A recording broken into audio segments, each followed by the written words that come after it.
여러분 안녕하십니까? 오늘 2021년 6월 30일을 맞아서 생명의 말씀을 함께 나눕니다. 출애굽기 32장 25절에서 35절까지인데요. 제가 29절까지 봉독하겠습니다. 모세가 본즉 백성이 방제하니 이는 아론이 그들을 방제하게 하여 원수에게 조롱거리가 되게 하였습니다. 이에 모세가 진문에 서서 이르되 누구든지 여호와의 편에 있는 자는 내게로 나오라 하매 레위 자손이 다 모여 그에게로 가는지라. 27절입니다. 모세가 그들에게 이르되 이스라엘의 하나님 여호와께서 이같이 말씀하시기를 너희는 각각 허리에 칼을 차고 진 이 문에서 저 문까지 왕래하며 각 사람이 그 형제를 각 사람이 자기 친구를 각 사람이 자기의 이웃을 죽이라 하셨느니라. 28절입니다. 레위 자손이 모세의 말대로 행하며 이날의 백성 중에 3,000명가량이 죽임을 당하니라. 모세가 이르되 각 사람이 자기 아들과 자기 형제를 쳤으니 오늘 여호와께 헌신하게 되었느니라. 그가 오늘 너희에게 복을 내리시리라. 아멘. 여러분, 금년에는 장마가 좀 늦게 온 것 같아요. 6월 말이면 장마가 시작되었는데 아직까지 장마는 오지 않았고요. 무덥고 습한 날씨가 이어지고 있습니다. 오늘의 말씀을 이렇게 묵상하면서 마치 이 무덥고 습한 그 날씨의 기분처럼 마음을 무겁게 하는 그런 내용들을 담고 있는 것을 봅니다. 하나님께서 모세를 산으로 불러 올리셔서 자기 백성들 가운데 함께 거하시기 위해서 성막 건축의 계시를 주시고 있는 40일여간에 산 아래서는 백성들이 부패하여 금송아지를 만들고 축제를 벌이는 난장판이 벌어졌습니다. 이것을 다 보시고 지금 하나님께서 모세를 산 아래로 내려 보내신 것이죠. 자, 저는 오늘 첫 번째 말씀으로서 저주를 축복으로 바꾼 레위인들의 이야기를 하려고 합니다. 32장 25절로 29절 내용입니다. 산 아래로 내려온 모세는 어떻게 했습니까? 자신이 하나님께로부터 받은 두 돌판을 금송아지를 향하여 던져 깨트리면서 하나님의 그 거룩하신 그 분노의 끓어오르심을 모세가 이렇게 표현했고요. 그 다음에 이 금송아지를 불태워서 이것을 파괴시켜서 가루로 만들어서 흐르는 물에 풀어서 백성들로 하여금 마시게 함으로 마치 민수기 5장에 나오는 실정한 범죄한 외도한 한 여인이 자기의 부정에 대해서 의심의 소재를 하나님 앞에 드리면서 마치 만약에 그 범죄 해였다면은 그 저주를 풀어서 물을 마시게 하는 것 같은 그러한 표시를 하게 하였습니다. 이 정도쯤 되면요, 백성들이 자중하고 하나님 앞에 두렵고 떨림으로 조심하고 있어야 되는데 그렇지 않았습니다. 백성들 가운데 오늘 말씀해 보니까 이러한 모세의 이 시도에 대해서 오히려 한참 흙에 달았던 이 종교적 제의의 그 축제의 한 판이 깨진 것에 대해서 싫어하며 저항하며 방자히 행하는 어떤 사람들이 거기에 있었습니다. 여러분, 만약에요 이러한 모습을 그대로 방관하고 묵과하고 지나가 버린다면 더 큰 재앙으로 빠질 수가 있습니다. 지금 하나님의 끓어오르는 분노와 진노가 지금 내리기 직전에 모세가 지금 가로막고 서서 간신히 죄악의 형벌을 유예시키고 지금 이렇게 회개 조치를 취하고 있는데 그 앞에서 회개하기는커녕 도리어 방지하게 행하는 사람들이 있다는 것은요, 묵할 수 없는 이야기고 이대로 지나치면 그 공동체는 그냥 참멸로 가는 것입니다. 이에 대해서 모세가 어떻게 했습니까? 누구든지 하나님 편에 서는 자는 내 편에 서기를 원하는 자는 내게로 나오라 그랬습니다. 그래서 어떻게 했어요? 레위 자손이 모세에게 나왔습니다. 그때 그는 하나님의 말씀을 전달합니다. 방자하게 행하고 회개의 모습을 보이지 않고 있는 그들을 향해서 하나님께서 방자하게 행하는 그들에 대한 징벌을 내리시되 어떻게 했습니까? 너희는 칼을 차고 진영 이편에서 저편까지 왕래하면서 내 형제를, 너의 친구들을, 너의 이웃들을 칼로 치라고 명하는 것입니다. 여러분, 이때 약 3,000명가량이 죽임을 당했습니다. 이 난해한 이 본문에 대해서 참 여러 가지 견해들이 있는데요. 저는 칼빈의 견해를 이 시간에 한번 소개하고 싶어요. 칼빈은 이 본문에 대해서 주석하기를 하나님께서 60만 명이라는 장정 가운데서 3,000명을 죽게 한 것은 하나님의 진노를, 하나님의 심판을 최소화시킨 것으로 그렇게 이야기하면서, 한편 이때 칼을 차고 진영 이편에서 저편으로 왕래하며 사람들을 쳤던 레위인들은 처음부터 이 금송아지의 숭배, 우상 숭배 주동자들이 누구며 백성들을 미혹하고 유혹하여 끌었던 사람이 누구인가를 알았기 때문에 그들을 친 것이라고 그렇게 해석을 하고 있는 것을 볼 수가 있습니다.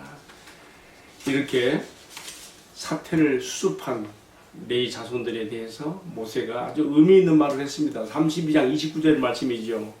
각 사람이 자기 아들과 자기 형제를 쳤으니 오늘 여호와께 헌신하게 되었느니라. 그가 오늘 너에게 복을 내리시로다. 여러분, 모세에게 있어서 이 사건은 평생에 잊을 수 없는 가장 충격적인 사건의 하나가 되었습니다. 그래서 그는 하나님의 부르심을 받아 세상을 떠나게 될 때에 이스라엘의 장례사를 예언하면서 레위 자손들에 대해서 어떻게 예언했는가 하면요, 신명기 33장 9절로 11절에 잘 나와 있는데 제가 그 중에 한 토막만 제가 소개를 하죠. 이게 33장 9절에 이렇게 써 있습니다. 이날에 있었던 사건을 되새기면서 하는 얘기예요. 그는 그 부모에 대하여 이르기를 내가 그들을 보지 못하였다 하며, 그는 그 형제들을 인정치 아니하며 그 자녀를 인정치 아니한 것은 주의 말씀을 수행하고 주의 언약을 지킴을 인함이로다. 아멘. 레위 자손이 특별히 모세를 통하여 지금 이러한 복의 이야기를 듣고 있는데, 그 배경에는 사실요, 역사적으로 우리가 또 한번 짚어볼 것이 있습니다. 뭐냐면요, 야곱이 임종에 가까워서 자기 12아들의 장례사를 내다보며 축복할 때 사실은 레위가 저주를 받았습니다.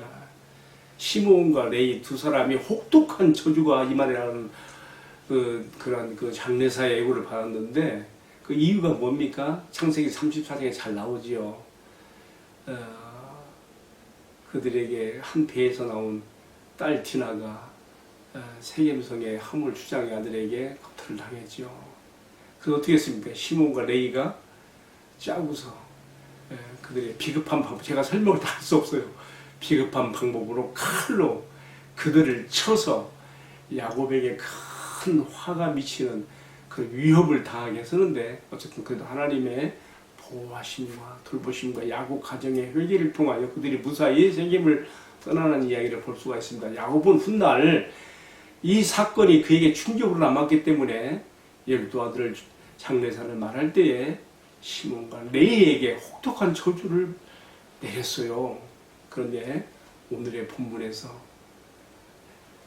이 레위의 자손들은 혈연관계를 초월하는, 아까 디나 사건에서는 혈연관계에 대한 잘못된 인식으로 그들이 칼로 세겜 족속들을 비겁한 방법을 사용해요.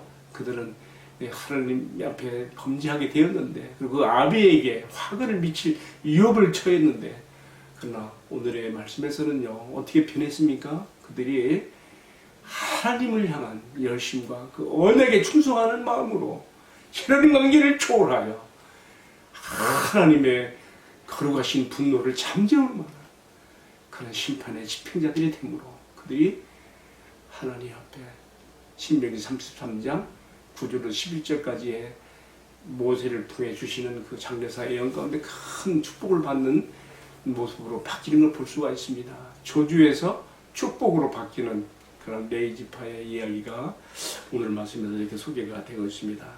그 축복의 내용 가운데 이런 내용도 들어있습니다. 여호와여 그들의 재산을 풍족하게 하시고 그 손의 일을 받으소서.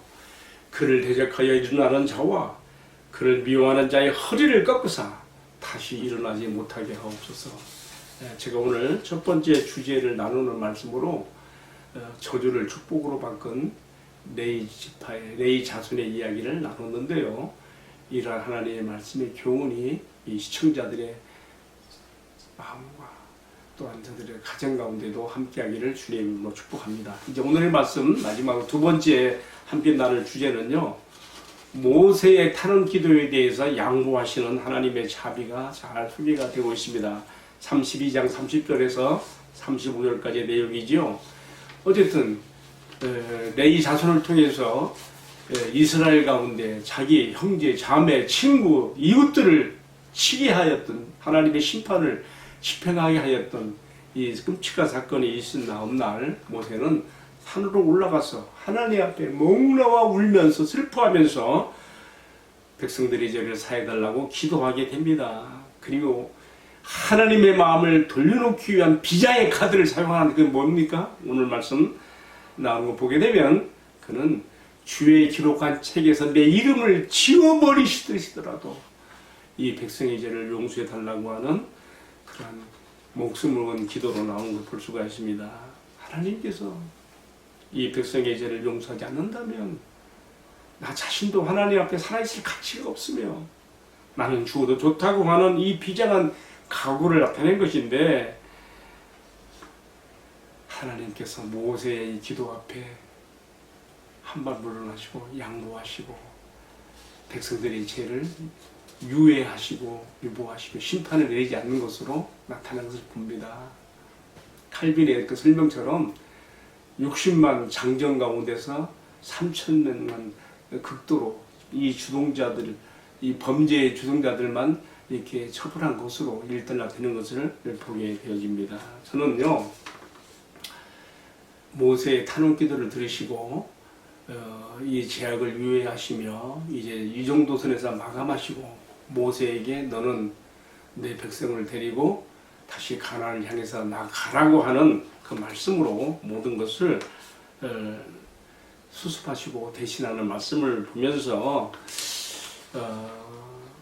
정말 이 말씀이 주는 우리의 교훈이 무엇인가를 생각해 봅니다. 모세가 자기의 이름을 치러서라도 이 백성의 죄를 용서해 주시며 자기의 목숨을 없이 해서라도 자기 동족의 구원을 바랬던 이 마음이 또 누구한테 있었습니까? 우리가 로마서 9장에 보게 되면 사도 바울의 마음에도 있었습니다. 바울이 1, 2, 3차 세계 선교 여행을 다닐 때 가장 바울을 괴롭히고 쫓아다니며 심지어는 막 원정 핍박까지 했던 사람들이 유대인들이었습니다. 사단이 마귀가 얼마나 그들의 마음을 충동질하여 바울의 복음전들을 가로막았는지 방해하고 핍박했는지 말할 수가 없지요. 근데 바울은 어땠습니까? 내 동족의 구원을 위해서라면 내가 그리스도에게서 끊어지는 저주를 받을지라도 내가 동족의 구원을 원하는 바로다. 이렇게 그가 자기 소원을 말하지 않았습니까? 모세의 기도에서나 바울의 이 간구와 소원에서 우리는 진정 애국이 무엇인지 나라와 민족을 위하는 진정한 마음의 기도가 무엇인지 배우게 되는 것입니다. 끝없이 자기 자신에 대해서 모세가 그 입장이 그렇습니다. 끝없이 자기를 거스리고 원망하고 대적하는 동족 이스라엘에 대해서 끝없이 품고 나가는 이 모세의 모습에서 그리고 자기를 크게 괴롭히고 보험전들을 방해하는 유대인들에 대해서 내가 그리스도에게서 끊어질지라도 그들이 혼받으면 좋겠다고 하는 바울의 간절한 동족 사랑에 대한 이 마음을 보면서 오늘 나의 마음속에 그리고 우리의 마음속에 친정 우리가 이 대한민국 땅에 태어나서 하나님의 자녀로서 백성으로 이 땅에 살게 하시는 뜻을 이루기 위해 우리에게도 이런 기도가 있게 되기를 우리의 가슴에도 이런 기도가 불타게 되기를 간절히 소원하게 됩니다. 하나님 앞에 잘못 나가는 이 민족에 대해서 온갖 범죄가 저질러지고 점점점 살벌해지고 점점 힘들어지는 우리의 사회 모습을 보면서 개탄하고 정지하고 비판하고 저주하는 그런 마음보다 주여 이 민족의 죄악을 용서해 주옵소서. 이것이 우리 교회 나의 죄악입니다. 우리 교회의 죄악입니다. 우리 교회가 바로 서지 못해서 우리 교회가 사회에 빛이 되지 못하고 소금이 되지 못해서 우리 교회가 이 사회 민족 앞에 겸손하게 낮아져서 민족을 섬기지 못해서 이렇게 민족이 사나워져 있고 이렇게 온갖 범죄가 저려지고 이 사회가 이렇게 어둡게 가고 있습니다. 나의 죄악입니다. 우리 교회의 죄악입니다. 주님 용서해 주시옵소서. 이 민족을 버리지 마시옵소서. 민족을 긍휼히 여겨 주시옵소서. 이 민족을 버리지 마시옵소서. 다시는 이 땅에 천년같이 참혹한 일이 없게 해주옵소서. 주님의 긍휼과 자비가 이 땅의 민족에 임하옵소서. 우리 기도해야 될 줄로 압니다. 이렇게 기도하는 사람들이 이 땅에 있을 때 주님께서 긍휼히 여기시고 모세의 간청을 들으시고 그 심판을 유예하시며 다시 가나안을 향해 올려보내신 것 같은 은혜와 축복이 있을 줄로 믿습니다. 기도하겠습니다. 주님, 우리 민족의 죄악을 용서하여 주시고 주의 긍휼을 베풀어 주옵소서. 온갖 죄악을 저지르며 점점 어둠에 빠져가는 이 사회에 대하여 개탄하고 비판하고 정죄하고 저주하기보다